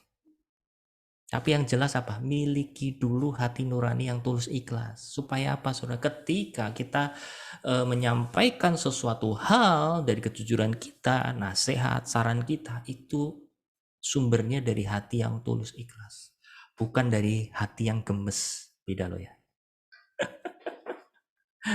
Gitu ya, kadang-kadang gitu ya, kita pengen nasihatin orang, kita pengen negur orang karena apa? Kita gemes. Kita jengkel, kita marah. Pernah nggak sih hal itu mau ngomong sesuatu sama orang gitu ya, udah nulis macam-macam, terus hati nuraninya nuduh, nggak, Roh Kudus bilang jangan, dihapus lagi. Kira-kira kayak gitu ya. Jadi memang harus ada tarik ulur, mana yang harus kita sampaikan sekarang, oh enggak, oh ya kita harus sampaikan, atau oke, kalau orang terluka udah kasih dia ruang dulu lah. Karena kayak seperti relationship atau hubungan di dalam suami istri ya, atau mungkin orang-orang yang terdekat dengan Anda, kalau sama-samanya angot, tahu angot ya, sama-samanya keras saudara, sama-samanya emosi saudara, udah makin jadi-jadi. So, makanya yang satu harus apa? Harus merendahkan diri dulu. Walaupun mungkin apa? Udah gatel banget, kamu tuh yang salah gitu ya. Tapi udah kalah dulu. Bahkan kita harus pendam dulu untuk beberapa saat. Sampai waktunya tepat, dia punya hati udah mulai stabil, baru heart to heart. Gitu. Prinsip itu yang saya pasti pakai sampai hari ini.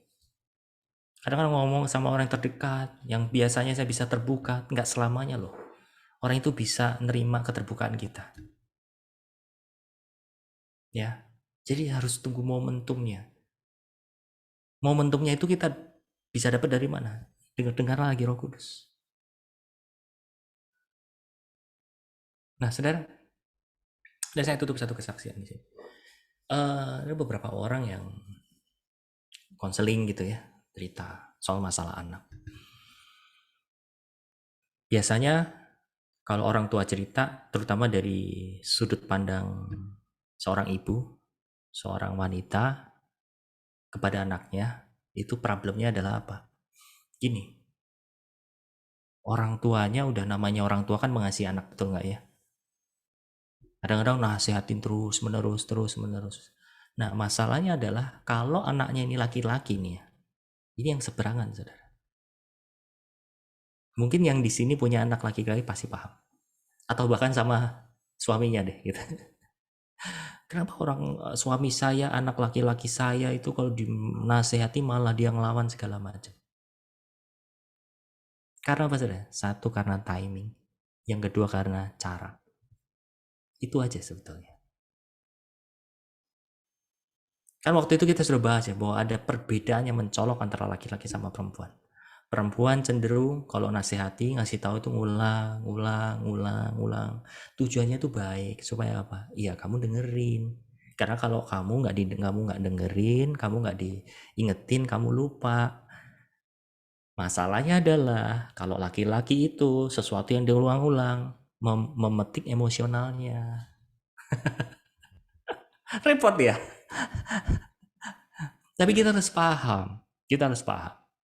Nah, sedangkan sebaliknya, Kalau ada laki-laki yang dengerin istrinya keluh kesah segala macam, nggak selamanya perempuan itu datang untuk minta saran. Mungkin saat itu butuh telinga. Tapi kalau udah dikasih saran, kasih solusi, bisa marah. Ya Pak ya. Nah, ini segala sesuatu harus ditimbang. Saudara, supaya apa? Meminimalisir. Karena Tuhan juga pakai perbedaan itu untuk mendewasakan kita, saudara. Ya. Tapi kalau kita dasarnya jaga hati nurani, saudara, saya percaya minim konflik. Percaya. Dan Anda akan lebih cepat untuk menangkap, mendengar apa yang Tuhan mau. Ya. Jadi praktek ya. Kita dapat sesuatu hari ini, coba mulai kuduskanlah Kristus di dalam hati kita dengan cara apa? Mulai jaga hati nurani. Katakan berulang-ulang di dalam hati Anda, Tuhan, aku kuduskan Engkau menjadi Tuhan, untuk menjadi Allah atas hidupku. Nah, semenjak itu saya percaya, saudara, Anda akan mulai terjaga hatinya.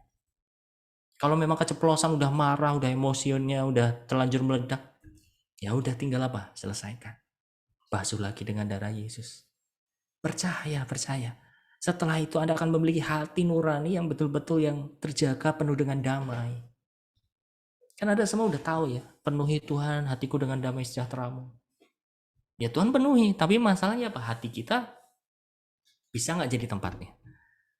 Itu. Tapi kalau hati kita itu penuh dengan gejolak, hati kita penuh dengan protes, hati kita itu masih menuduh, selesaikan dulu. Ya, karena kalau enggak seperti kayak Anda punya ember yang bocor tapi minta diisi. Kuduskanlah dulu, selesaikan dulu masalahnya di dalam hati kita, baru minta diisi. Amin. Oke, baik. Sebelum kita tutup dalam doa, apakah ada pertanyaan dari Bapak Ibu Saudara di sini? Mungkin saya bisa menjawab 1 sampai 2.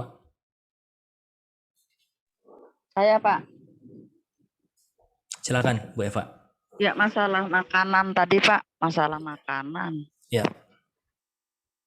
Jadi kayak jadi ragu-ragu. Artinya gini, Pak. Oke, daging memang udah tua, udah umur, oke mungkin dikurangin iya. Tapi kalau daging babi itu enak banget ya, Pak.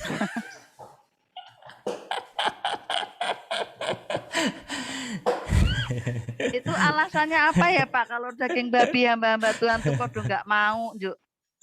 Terus pokoknya dikurangi banget. Kebetulan saya punya anak, putri saya si Christine itu benar-benar jijik banget lihat daging babi. Tapi kalau daging sapi masih oke. Sebetulnya apa ya, Pak? Kekurangan dan kelebihan babi itu apa? Memang karena jorok?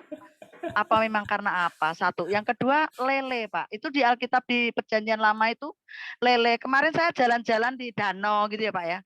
Di danau gitu. Terus banyak banget ikannya, lele-lele gitu. Nah, tapi danau itu kotor, terus ada rumah-rumahan kecil, itu ada orang nongkrong di situ tuh ngapain gitu ya. Ngapain tuh pasti saya udah tahu sih.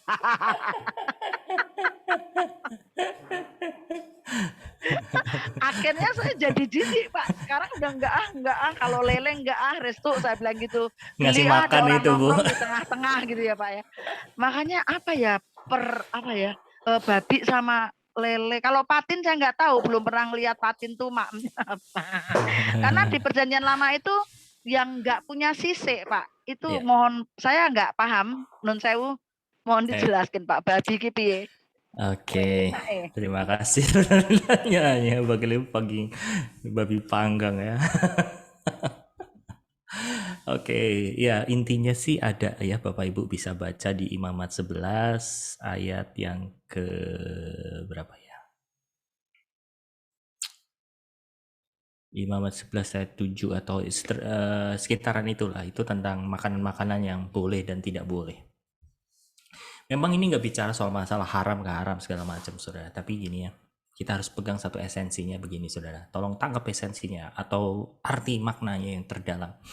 Makanya kalau nggak menangkap secara utuh, kita bisa menjudge orang, bisa menghakimi orang. Kok kamu masih makan ini segala macam? Saya mau katakan gini, Anda mau makan daging apa segala macam, nggak dosa.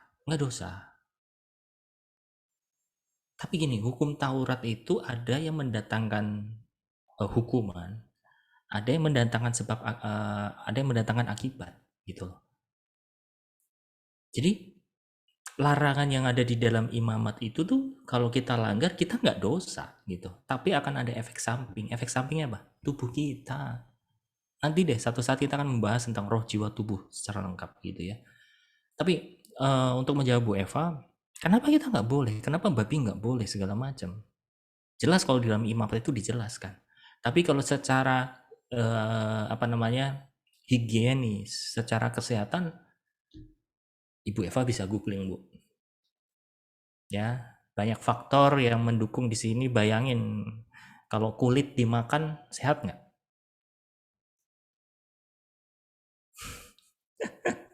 Itu aja coba jawab. Kulit itu lebih banyak manfaatnya atau yang merugikan? Itu. Jadi Anda jawab sendiri deh gitu ya. Anda bisa jawab. Kemudian ya secara dagingnya pun gitu ya. Hasil riset segala macam, banyak hal-hal yang tidak mendukung yang baik. Tapi saya mau garis bawahi di sini, bagi Bapak Ibu Saudara yang memang masih makan, saya nggak mengatakan bahwa itu dosa segala macam. Tolong pegang ya.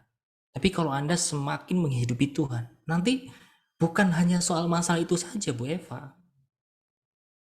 Mana yang boleh, mana yang nggak boleh itu Tuhan akan atur. Tubuh kita mana yang cocok, mana yang nggak cocok, Dia akan atur. Ada orang yang nggak minum kopi, benar nggak? Ada orang yang nggak disuruh Tuhan minum kopi. Padahal efeknya banyak bagusnya juga kan gitu. Tapi kenapa orang itu dilarang untuk minum kopi? Karena tubuhnya nggak cocok. Intinya itu. Jadi soal masalah makanan memang sesuatu hal yang sensitif sebenarnya. Sederhana tapi sensitif. Makanya menjelaskannya lebih hati-hati dan sekali lagi bukan soal masalah dosa nggak dosa. Tapi efek samping. Itu aja. Ya.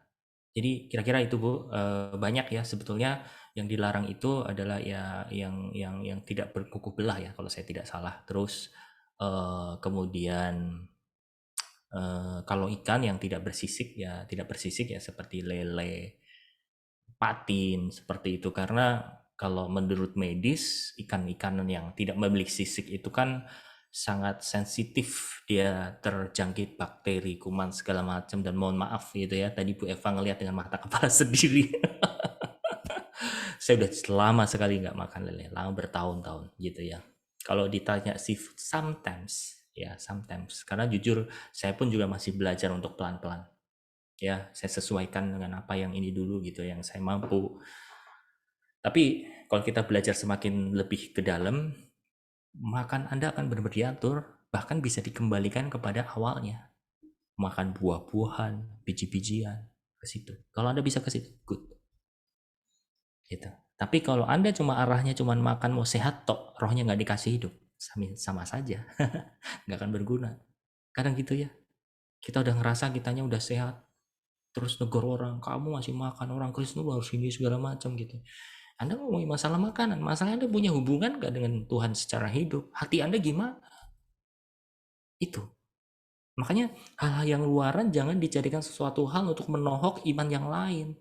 Alkitab ngajarin begitu loh. Paulus tuh ngomong, kalau kamu berani, kamu punya iman, berani makan daging yang dipersembahkan, bukan berarti orang di sana, orang percaya di sana, dia punya iman seperti kamu.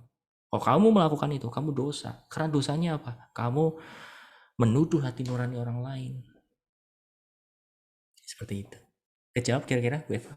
Baik Pak, jadi pengalaman saya atau kesaksian sedikit, setelah saya kena cancer itu makanan memang saya jaga banget. Buah-buah, sayuran lebih banyak. Bahkan saya sering beli buah lewat online yang box itu, jadi lebih sehat gitu. Dan daging-dagingan kan memang kita daging merah udah nggak boleh gitu ya. Justru itu yang membuat lebih sehat. Itu benar-benar fakta yang saya kerjakan saat ini. Kopi kok gitu tuh saya cuman kalau lagi kepengen saya nyolong Pak, karena anak-anak saya galak-galak. Jadi Kalau saya minum kopi, saya ngumpet 1 gelas kecil itu tak umpetin sehari, tak celup sekali. Tapi memang benar-benar makanan yang kita jaga itu membuat badan sehat, Pak. Justru itu, ini berarti firman Tuhan itu benar-benar hanya untuk kesehatan, bukan masalah haram. Bukan masalah haram dan ininya seperti orang sebelah ya, saudara. Tapi kita bukan masalah ngomongin haram, tapi memang untuk kesehatan itu bagus banget. Ya. Gitu. Oke. Thank you, Eva. Makasih Pak Agus, jelas Bahkan banget. lebih dari itu sih, lebih dari itu. Saya sampai hari ini soal masalah berapa banyak yang dimakan segala macam itu Tuhan mulai atur. Sudah cukup. Ya, bahkan orang kalau kebanyakan apa ya namanya karbo itu nggak dibakar, akhirnya apa? Numpuk bisa apa melemahkan cara kerja jantung segala macam. Ya, tapi gini. Kalau ada hal-hal esensi yang dia belum bereskan seperti hati, gambar diri yang belum beres segala macam, saudara, udahlah nggak apa-apa, itu di hold dulu nggak apa-apa.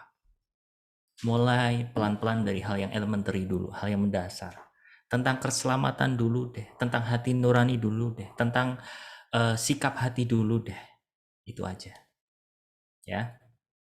Nanti satu titik Anda akan diatur kok sama Tuhan. Oke, ada lagi mungkin pertanyaannya? Saya mau nanya Pak Agus. Oke. Tadi kan Pak Agus ada singgung mengenai kalau nggak enakan itu hati nuraninya maksudnya nggak enak sama orang apa hati kita sendiri, maksudnya jaga hati sendiri gitu kan? Ya. Nah dulu saya tuh juga orangnya kan gitu nggak enakan gitu kan, jadi apa namanya, kalau misalnya orang minta tolong apa, saya pikir ya udah jaga hati, jaga hubungan gitu kan. Nah pada akhirnya saya banyak yang kena bemper gitu.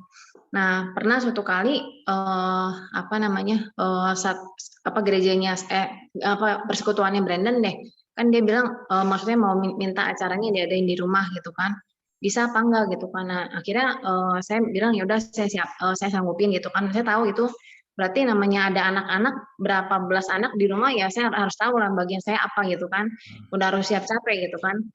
Ternyata apa namanya yang datang itu bukannya anak-anak toh, ada acara surprise buat perpisahan dengan guru-guru.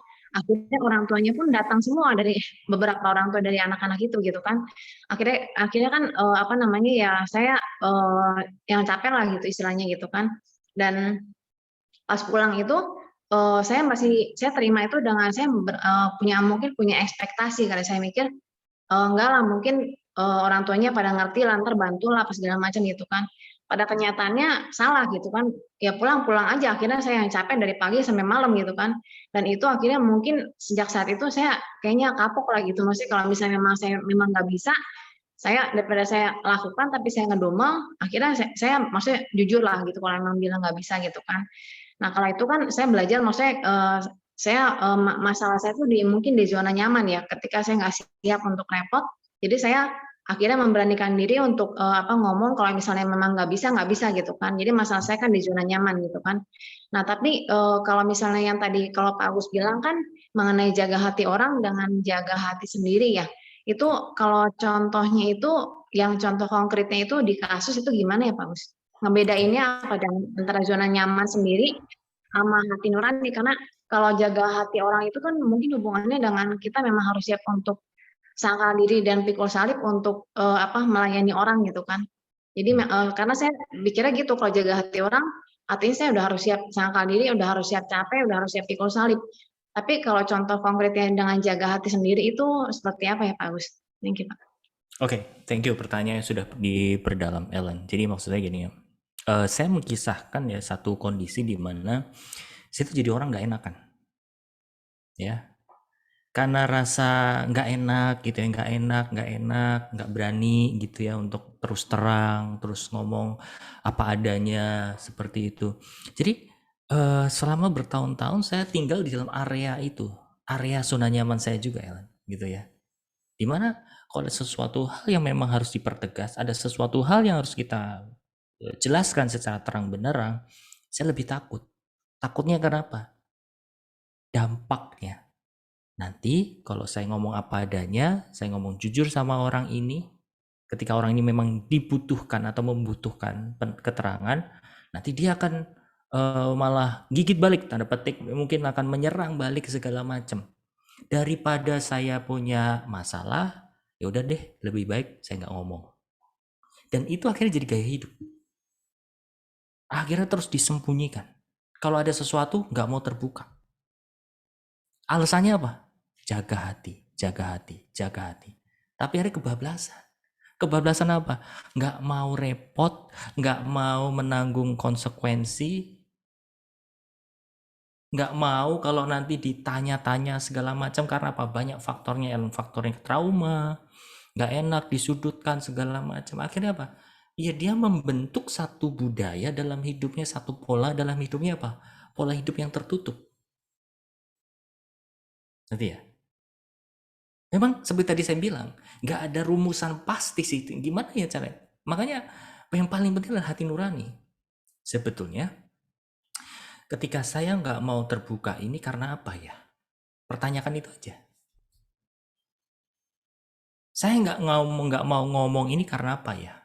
Atau bahkan sebaliknya, ketika saya mau ngomong ini, akarnya dari mana ya? Apakah saya lagi gemes, lagi emosi? Atau saya sedang mengasihi orang ini? Atau bagaimana? Gitu. Jadi banyak hal yang harus ditimbang-timbang di dalam hati kita, gitu loh. Misalnya mungkin ada beberapa orang yang di dekat saya juga saya bilang gitu, kamu harus ngomong. Nggak salah kok kalau kamu ngomong. Ya nanti kalau ngomong nanti dikira begini, dikira gitu. Nah itu asumsinya sendiri. Orang ngira begini, ngira itu asumsinya sendiri. Ya. Tapi itu tadi, kita harus bisa tahu tempatnya juga ya. Kalau kita menjadi orang yang kritis tapi tidak tepat tempatnya dan orang-orangnya, itu akan malah menjadi orang yang apa ya, perusak suasana gitu. Tapi kalau kita kritis tepat pada tempatnya, ya dengan orang-orang yang tadi saya kasih gambar segitiga itu semilah-milah nih. Saya nggak mungkin di sini ngomong sama orang yang mungkin kita belum punya satu kedekatan tertentu, terus tiba-tiba saya tegur dengan secara pribadi segala macam. Bukan areanya, gitu.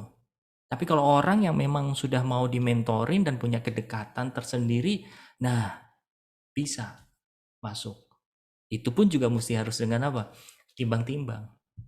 Ngomong sekarang atau nanti ya, seperti itu. Kira-kira cukup menjawab? Jelas Pak. Jadi dampaknya kali ya, karena ketika kita terbuka itu bisa ada dampak kalau orang nggak terima itu bisa nyerang balik atau merasa Betul. apa namanya akhirnya nyerang ke kita balik gitu ya Pak. Betul, Jadi betul. lebih tepatnya kita yang jaga hati nggak mau ditolak gitu mungkin ya Pak. Yes, that's right. Betul sekali. Betul sekali. Okay. Sometimes kita harus terima kok. Sometimes ya, satu saat ya. Asal kita itu jangan jadi satu gaya hidup kita. Kalau jadi gaya hidup kita udah pokoknya nggak enak, akhirnya jadi apa? Orang yang pasif, yang ngelakuin diem-diem segala macam. Ya, ada contoh banyak lah mungkin di sekeliling kita, saudara. Ya, saya juga ketemu dengan orang-orang yang udah rohani banget. Dia sudah bisa dengar suara Tuhan. Dia udah bisa pelayanan segala macam gitu. Tapi kalau dia dapat sesuatu itu nggak berani untuk nge-share. Ya, mungkin walaupun usianya masih muda dari saya gitu ya, ini orang benar-benar udah luar biasa lah pertobatannya seperti itu. Tapi setelah saya mengenal orang ini terus berjalan, oh lama-kelamaan orang ini dipulihkan hatinya sama Tuhan. Udah mulai terbuka, mau cerita segala macam, dan perubahannya sangat-sangat progres banget. Ada progres banget. Ya. Dan itu masalahnya sebenarnya di dalam self image-nya itu tadi, Alan. Saya dulu juga tipe orang yang kayak gitu. Udahlah, daripada saya nanti repot, lebih baik ya udah deh, saya mending diem. Akhirnya apa? Alasannya apa? Silent is gold. Padahal nggak mutlak itu sesuatu kebenaran, silent is gold. Kalau itu di dalam rumah tangga, suami istri silent is gold, itu akan jadi masalah. Kenapa? Karena namanya masalah harus kadang-kadang harus diselesaikan. Gitu loh. Tapi kalau kita diam terus, lama-lama meledak. Oke? Thank you Pak Gus. Oke, baik. Terima kasih ya buat kehadiran Bapak Ibu Saudara sekalian. kita udah mau belajar bersama-sama. Kita akan lanjutkan hari Senin yang akan datang. Nah, sebelum kita masuk dalam doa, boleh Bapak Ibu Saudara untuk buka kameranya bagi yang bersedia. Saya akan foto sebentar. Ya, ketahuan semuanya. Makasih Pak Agus. Sama-sama Bu. Sebentar ya, saya akan foto hitungan ketiga. Tuan Pak. Oke, ntar saya tunggu. Boleh mau pakai kincu dulu boleh. Oke, 1, 2, dan 3. Oke, layar satunya lagi. 1, 2, dan 3. Oke, baik. Mari kita satu hati ya. Bapa, Tuhan Yesus, Roh Kudus, terima kasih untuk hari ini. Kami bersyukur Bapa punya Allah seperti Engkau. Kami mau sepakat saat ini mau deklarasikan. Tuhan, jadilah Tuhan di dalam hati kami. Kami mau kuduskan Engkau menjadi Tuhan di dalam hati kami. Apapun yang kami lakukan Tuhan, biarlah Engkau menjadi Tuhan di dalam hati nurani kami. Engkau yang jadi hakim yang adil di dalam hati kami. Dan kalau ada hal-hal api asing atau apa sesuatu di dalam hati nurani kami yang gak nyaman, Tuhan, kami mau bawa kepada Engkau. Jadi itu terselesaikan. Kalau kami memang salah, kami percaya Kau Tuhan yang adil. Kami percaya darah-Mu mengkuduskan. Buat kami bisa untuk menghidupi firman ini. Hidup di dalam kekudusan-Mu. Hidup di dalam keterbukaan. Supaya Engkau menjadi nyata di dalam diri kami. Dan kami dapat tergerak, terdorong untuk melakukan setiap kehendak-Mu. Terima kasih Bapa. Dan biarlah pengurapan yang berasal daripada-Mu boleh turun atas setiap pribadi-pribadi anak-anak yang Kau kasih ini. Berkat-Mu mengalir buat mereka semua Tuhan. Dan damai sejahtera Allah, sukacita dari Allah turun buat kami semuanya. Terima kasih Bapa. Terpujilah nama-Mu. Di dalam nama Yesus kami sudah berdoa dan mengucap syukur. Haleluya. Amin. Terima kasih. Terima kasih banyak. God bless.